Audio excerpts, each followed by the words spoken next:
Hello bachcho, let's read the question. According to the second law of thermodynamics, so given है हमें first option heat energy cannot be completely converted to work. Second option work cannot be completely converted to heat energy.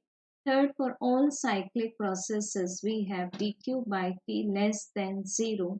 And the fourth, the reason all heat engine efficiencies are less than 100% is friction, which is unavoidable.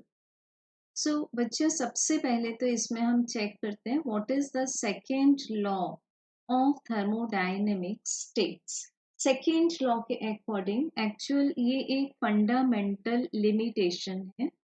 Second law of thermodynamics is a fundamental limitation of the efficiency of a heat engine, or we can say the coefficient of performance of a refrigerator.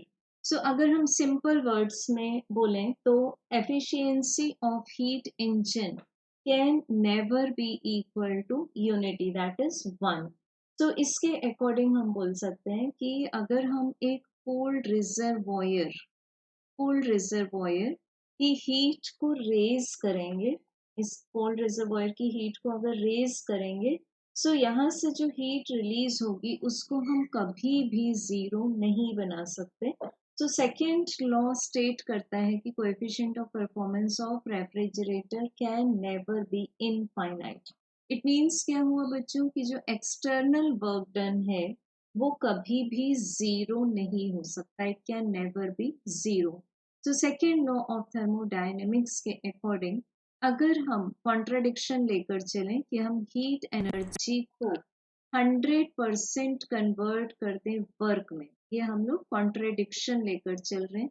It means जहां से हमने heat energy को transfer किया है उस object का temperature हो जाएगा 0 केल्विन, और जो कि प्रैक्टिकली पॉसिबल नहीं है.